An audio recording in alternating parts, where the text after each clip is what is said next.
Oi, oi, aqui é a Mitch e hoje é dia 5 de maio, Dia Mundial da Língua Portuguesa. Eu sei que cada país comemora o Dia Nacional da Língua Portuguesa. Em Portugal é no dia da morte de Camões. Aqui no Brasil existe uma lei que consolidou o dia 5 de novembro como Dia Nacional da Língua Portuguesa, mas o fato é que hoje, dia 5 de maio, é o Dia Mundial de todos os falantes de língua portuguesa. Então, não somos só nós brasileiros ou os portugueses, mas também Angola, Moçambique, Guiné-Bissau, Cabo Verde, Macau. Um beijo para todos os lusófonos ao redor do país. Então hoje é o dia em que nós comemoramos a língua em comum que nós falamos, essa língua que nos une. Que não é só vossa, não é só minha, ela é nossa, ela nos une. E quem foi o grande responsável pela consolidação da língua portuguesa foi Luís de Camões, sim, o eterno poeta. E foi através dessa obra aqui, Os Lusíadas, que é o grande épico criado por Camões, que a língua portuguesa foi consolidada. Através dos Lusíadas, o português foi modernizado, foi implementado e foi consolidado.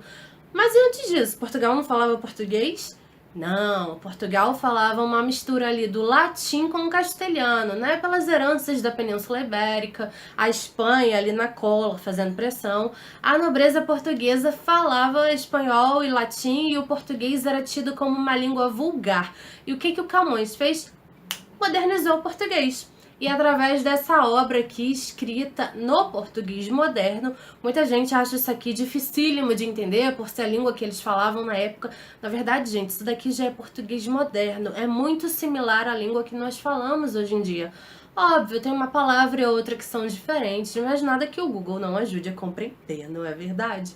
E ao contrário do que muita gente pensa, Camões não passou a vida inteira só para escrever os Lusíadas, não. É claro que a Epopeia é a obra mais conhecida dele, mas ele também escreveu teatro, escreveu poesia. Então, eu tenho aqui esse livro dos poemas completos de Camões, é um livro bem grossinho, de capa dura, que reúne não só os sonetos, apesar dos sonetos serem o grande destaque, mas Camões escrevia outros tipos de poema também. Eu tenho todos reunidos aqui nessa edição da editora Planeta. E eu tenho também essa edição, que é belíssima. Ai, quase que caiu o livro. Essa edição aqui, belíssima, do Teatro Completo de Camões. E ela tem aqui essa folha que eu não sei, talvez seja um papel vegetal, com uma ilustração do autor. E tem aqui. A primeira peça é a Comédia de Filodemo. A segunda peça é a Comédia dos Anfitriões. E a terceira peça é a Comédia do El-Rei Seleuco. Então são 3 peças cômicas que o Camões escreveu de fato, isso aqui é divertidíssimo. E mais pra frente eu entro nos detalhes, eu não vou fazer resenha dos poemas, nem resenha do teatro. Hoje vai ser um apanhado geral sobre os Lusíadas. Lembrando que isso aqui não é uma aula, isso aqui é apenas uma ode à língua portuguesa, essa língua que eu tanto amo. É a língua que une todos nós falantes de português. Então, se você quiser uma aula sobre os Lusíadas, eu aconselho você a procurar um outro canal. Mas se você quiser conhecer os Lusíadas e descobrir algumas curiosidades desse autor que tornou a língua portuguesa como oficial, continue aqui comigo. Fala sobre os Lusíadas é um tanto difícil e extenso e daria um vídeo de, sei lá, 24 horas se eu ficasse aqui falando tudo que eu aprendi sobre os Lusíadas. Então eu vou tentar ser breve, fazer um apanhado geral. E eu gosto muito dos Lusíadas. A primeira vez que eu li os Lusíadas foi com 14 anos e talvez esse seja o grande mal. Isso aqui é muito interessante, mas o problema é que os professores nos obrigam a ler na escola. E não se iluda, caro estudante, isso aqui não é um problema só do Brasil, não. Em Portugal, eles também são obrigados a ler os Lusíadas na escola. E um adolescente, pré-adolescente de 13, 14 anos não tem a mínima preparação para ler e compreender isso aqui. Então ele lê por obrigação e acha isso daqui chatíssimo e nunca pretende ler novamente, quando na verdade isso daqui é riquíssimo e é muito interessante, chega a ser engraçado em certas partes. Os Lusíadas é uma grande ode, uma grande homenagem aos grandes feitos portugueses.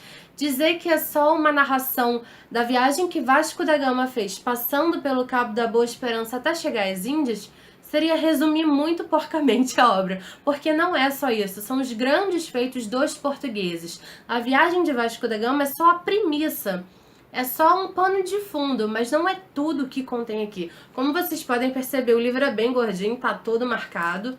Não sei se a iluminação permite ver, mas ele tá todo marcado, porque isso aqui é muito interessante. O problema é o leitor despreparado. Não tô dizendo que você tá despreparado, eu tô dizendo que eu, aos 14 anos, estava despreparada para ler isso. E se você leu e odiou, bate aqui, querido, eu também não me apaixonei de primeira, não. Então, como eu disse, a premissa é justamente a viagem de Vasco da Gama, o grande desbravador português. Eu não sou vascaína, mas eu adoro Vasco da Gama. Então, se você gosta dele também, bate aqui.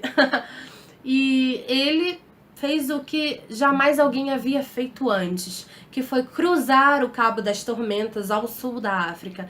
E pelo nome Cabo das Tormentas, você já pode imaginar que era muito difícil passar por ali. E após a travessia dos portugueses, o nome foi mudado para Cabo da Boa Esperança, porque eles conseguiram passar, o que fez com que eles saíssem do Oceano Atlântico e entrassem no Oceano Índico, chegando às Índias.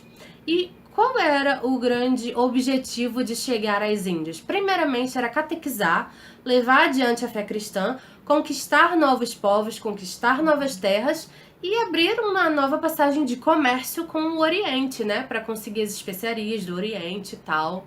Enfim, estabelecer relações. Então era muita coisa que estava implícita naquela viagem. Aquele Cabo das Tormentas precisava ser ultrapassado para que os portugueses cumprissem a sua missão. E lembrando de que os portugueses conseguiram. Lembrando de que os portugueses conseguiram chegar na China. Foram os únicos, assim, que conseguiram chegar na China. Muitos tentaram. Os vikings tentaram, os romanos tentaram, mas só os lusos conseguiram. Então, algum mérito eles têm. Uma coisa precisa ser levada em consideração. Esse livro foi escrito no período da Renascença. Então havia muita influência mitológica greco-romana. Então Luís de Camões utiliza da alegoria da mitologia como um pano de fundo para as aventuras que os lusos enfrentariam. Então, o que aconteceu assim que a armada de Vasco da Gama botou a nauzinha no mar, indo rumo à Índia? Júpiter, lá no Olimpo, se reuniu com os outros deuses para decidir qual seria o destino dos lusitanos. Por isso que o título é Os Lusíadas, vem de lusitano, vem de português. Então, uma grande ode, uma grande homenagem aos feitos portugueses, não só a viagem de Vasco da Gama. Então, Júpiter, que seria equivalente a Zeus na cultura grega, Júpiter, né, era a cultura romana, ele se une com os outros deuses para decidir qual seria o destino dos lusos, se eles iam morrer ali no meio do mar, ou se eles iam conseguir vencer todas as barreiras que a natureza imporia em sua frente. Baco, deus do vinho, deus da embriaguez, deus da luxúria, lembrando que bacanal e bacana são palavras derivadas de Baco, então você já pode ver que ele não era um cara tão legal assim. E ele resolve ir contra os lusos. Ele se finge a favor, mas no meio da narrativa ele faz de tudo para tentar impedir o progresso dos portugueses. Já Vênus, a deusa do amor e da beleza, se compadece dos portugueses e resolve ajudá-los. O tempo todo, Vasco da Gama clama ao Deus cristão pela vitória, clama a Deus por uma ajuda. Ele sempre direciona a súplica dele ao Deus cristão. Mas quem ouve essa súplica é Vênus, e quem intervém é ela. Então Camões sempre faz essa mistura entre cristianismo e paganismo, usando aí da alegoria da mitologia para escrever a sua epopeia. As armas e os barões assinalados, que da ocidental praia lusitana, por mares nunca dantes navegados, passaram ainda além da Taprobana, em perigos e guerras esforçados, mais do que prometia a força humana, e entre gente remota edificaram novo reino que tanto sublimaram. E também as memórias gloriosas daqueles reis que foram dilatando. A fé, o império e as terras viciosas da África e da Ásia andaram devastando. E aqueles que por obras valorosas se vão da lei da morte libertando. Cantando espalharei por toda parte, se a tanto me ajudaram engenho e arte. Cessem do sábio grego e do troiano as navegações grandes que fizeram. Cale-se Alexandre e Trajano, a fama das vitórias que tiveram. Canto eu, o peito ilustre lusitano, a quem Netuno e Marte obedeceram. Cesse tudo que a musa antiga canta, a quem outro valor mais alto se alevanta. E se você não sabia o que é uma epopeia, isso é uma epopeia, uma história contada em versos sobre grandes feitos de um povo, assim como a Ilíada e a Odisseia de Homero e a Eneida de Enéas cantavam em versos a história da queda de Troia, a história do retorno de Odisseu para a Grécia. Aqui em Os Lusíadas, Camões canta em versos os grandes feitos lusitanos. E a história não é linear. Quando a narração começa, os lusos já estão no meio do mar, tentando chegar nas Índias. E aos poucos ele vai retomando, contando como foi a partida, o que aconteceu no meio do caminho, o que aconteceu quando eles retornaram. Então não segue uma linha de raciocínio. E é muito engraçado que a todo tempo os lusitanos encontram seres assim insólitos. Por exemplo, no canto 4, eles encontram o Velho do Restelo, ou Restelo, não sei exatamente como é a pronúncia. Se você souber, por favor, deixe aqui nos comentários. E o Velho do Restelo, ele seria um ser pessimista, um ser que tem uma visão diferente da expansão marítima. O Velho do Restelo, ele representaria o conservadorismo, aquelas pessoas que não queriam que o Estado português gastasse todo o seu dinheiro com a expansão marítima, e sim investisse dentro de Portugal continental. Porque tais pessoas que tinham essa visão do Velho do Restelo achavam que não valia a pena negociar vidas, porque os lusos estavam ali se arriscando em alto mar. Muitos deles morreram, muitos não voltaram. Então, tipo Capitão América, vidas não são negociáveis. Então existia esse lado mais conservador que achava que a expansão marítima era um grande risco que não representava tantos benefícios. Então ali no canto 4 eles encontram o Velho do Restelo na praia, e o Velho do Restelo começa a falar para ele meio que profetizando: olha, não vale sacrificar suas vidas por causa dessa viagem, é melhor vocês ficarem em Portugal. Então, eles já é uma primeira barreira ali, de alguém com um olhar mais conservador e pessimista, não só conservador, mas sobretudo pessimista, querendo profetizar que aquela viagem não seria de grande valia. E aí no canto 5 eles encontram o gigante Adamastor, uma figura horrenda e assustadora. E o que seria o gigante Adamastor e por que eles encontraram o gigante Adamastor logo depois do Velho do Restelo? Porque o gigante Adamastor seria a personificação ali do Cabo das Tormentas, tanto que é um ser horrendo que surge no formato de uma tormenta para tentar matar os lusos antes que eles cruzassem o sul da costa da África e passassem para o Oceano Índico. Só que os portugueses conseguem cruzar o cabo que se tornou o Cabo da Boa Esperança e conseguem adentrar o Oceano Índico. Então, adentrar no reino, na dominação do gigante Adamastor. Então, por isso que surge ali no canto 5 a imagem dele imponente, vociferando contra os lusitanos, tentando fazer com que eles se freassem, tipo, aqui são os meus domínios, vocês não são bem-vindos aqui. Mas o Vasco da Gama nem liga pra ele. E aqui no canto 5 eu vou ler só um trechinho para esse vídeo não ficar gigantesco da aparição do gigante Adamastor.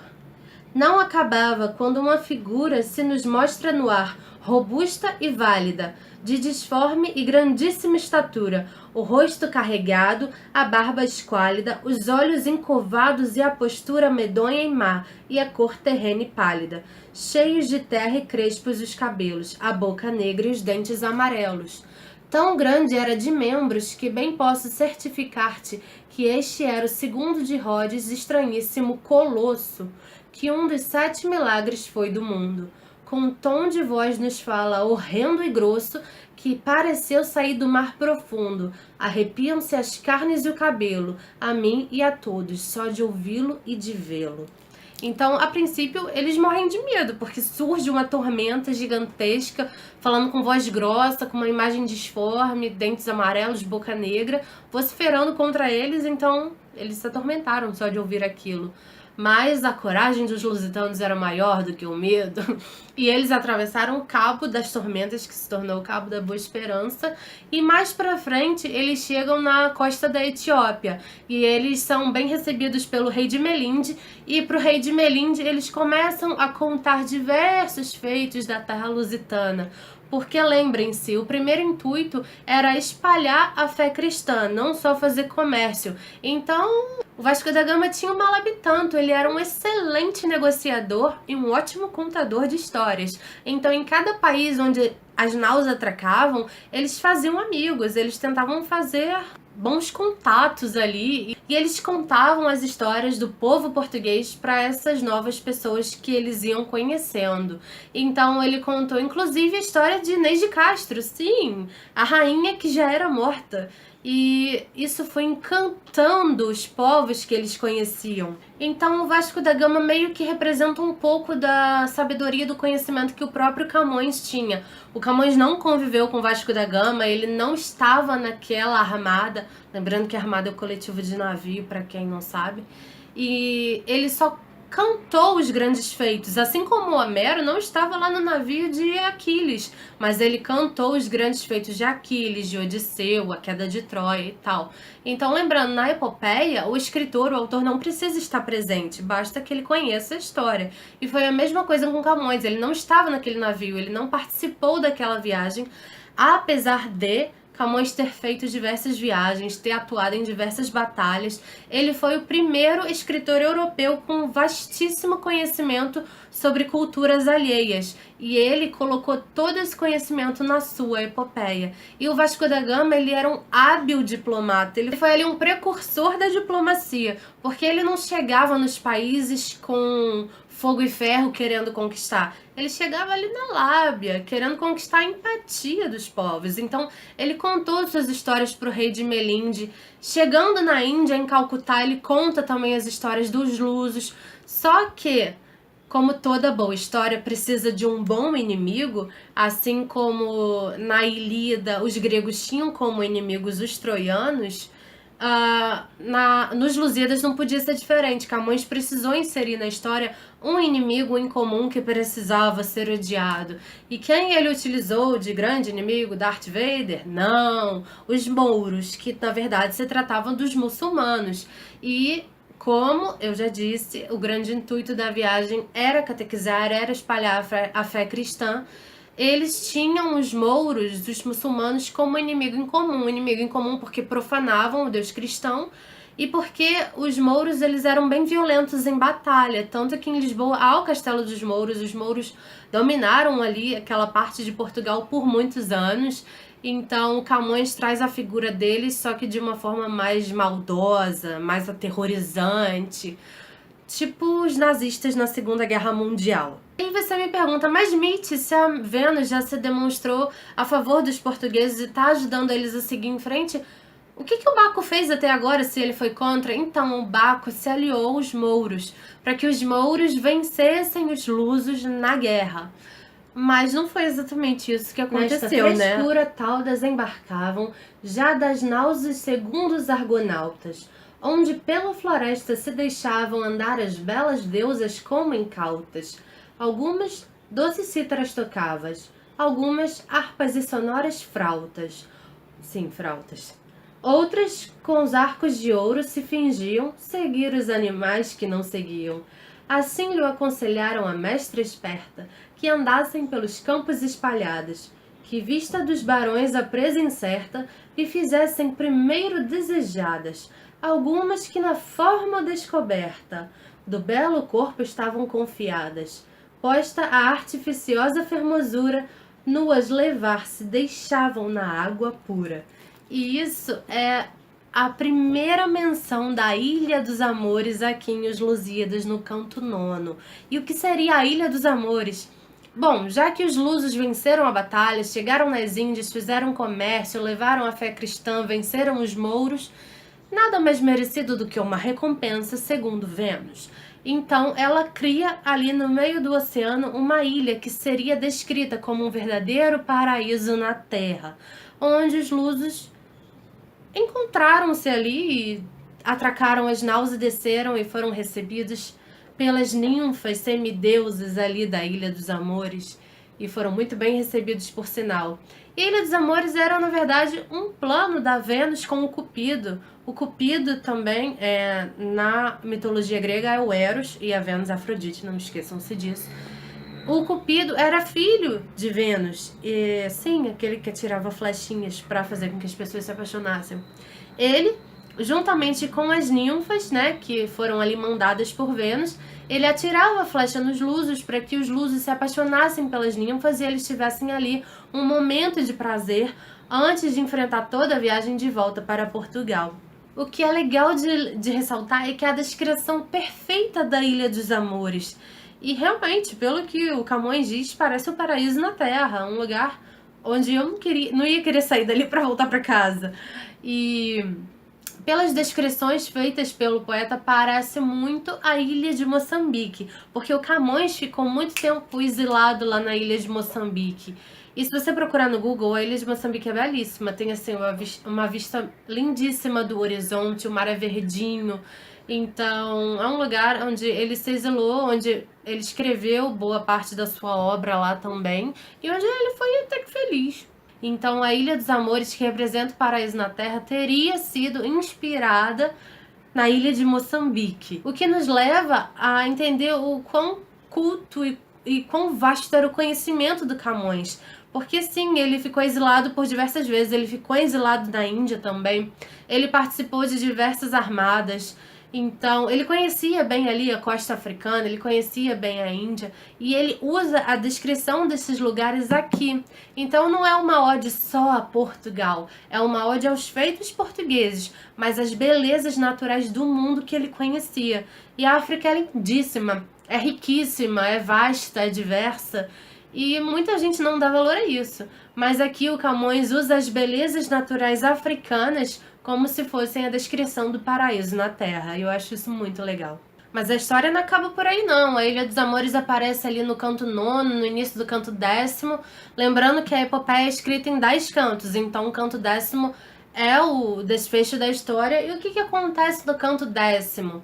Camões, ele era apaixonado, né, o peito ilustre lusitano, ele era apaixonado, ele era nacionalista mesmo, mas ele não era burro, ele não era cego e ele não era hipócrita. Ali no canto 10º, a gente já começa a ver um novo ângulo. Ele começa a dizer sutilmente que talvez o Estado português não devesse ter gasto todo o seu dinheiro com a expansão marítima, talvez devesse ter preservado mais o continente, que as projeções para o futuro talvez não fossem tão boas. Há ali uma certa profecia meio pessimista para o futuro de Portugal. Isso se concretiza bizarramente, porque 8 anos após a primeira publicação dos Lusíadas, a Espanha invade Portugal e domina. E lembrando que os Lusíadas foi encomendado por Dom Sebastião, o rei português que sumiu nas areias do Marrocos, em Alcácer Quibir, naquela batalha, da qual ele nunca retornou. E ele era muito jovem, ele tinha 20 e poucos anos. O povo português esperava o seu rei retornar, mas ele não retornou. Então, a Espanha invadiu e colocou um rei espanhol no trono. E Portugal nem pôde reagir, porque de fato tinha gasto todo o dinheiro com a expansão marítima. Depois de conquistar as Índias, eles vieram para a América do Sul, eles descobriram o Brasil, então nós também estamos inseridos aqui nessa realidade de alguma forma. E talvez Brasil e Portugal tenham mais em comum do que gostariam de admitir. Lembrando que a primeira edição original dos Lusíadas, de 1572, é nossa, é herança do povo brasileiro. Tá aqui na Biblioteca Nacional, porque a família real, quando chegou no Rio de Janeiro em 1810, eles trouxeram cerca de 60 mil volumes de Portugal. E a primeira edição original dos Lusíadas veio junto com eles, e Dom João VI deixou para o povo brasileiro. Então, o original dos Lusíadas está na Biblioteca Nacional, que na época, em 1810, era chamada de Real Biblioteca, só depois que ganhou o nome de Biblioteca Nacional, aqui no Rio de Janeiro. E é aberta ao público, todo mundo pode ir lá ver o original dos Lusíadas. Obviamente que não se pode manusear, é um livro com mais de 500 anos, vai se desfazer se alguém manusear aquilo. Mas a visitação é aberta ao público, você pode ir lá, você pode ver, você pode ler, você só não pode manusear. por motivos óbvios. Então, é algo que diretamente nos une Portugal, une o Brasil, une Angola, une Moçambique, une Cabo Verde, une Macau. É uma língua em comum que nos une. Então, se você fala português ou se você gosta de aprender português, sério, vai em frente. Não é uma língua muito fácil, é uma língua analítica, nada sintética, mas é uma língua tão bonita, tão rica. Muito obrigada, Camões, por consolidar a língua portuguesa como idioma comum, como idioma nacional, não como língua vulgar como era tido antes. Então, feliz Dia Nacional da Língua Portuguesa para todos vocês que falam língua portuguesa, para todos vocês que amam língua portuguesa, até para os coreanos que adoram aprender língua portuguesa, porque essa língua realmente é muito bonita e merece essa ode, essa homenagem que o Camões fez. Eu tinha muito mais para falar sobre Camões, sobre os Lusíadas, enfim, mas esse vídeo já tá ficando muito grande, a bateria da câmera já tá acabando. Eu espero que vocês tenham gostado, a partir de agora eu vou trazer mais resenhas. Não esqueçam de se inscrever no canal, de curtir esse vídeo, ajuda esse canal a crescer. Muito obrigada por todo mundo que acompanhou até aqui e nos vemos nos próximos vídeos. Tchau!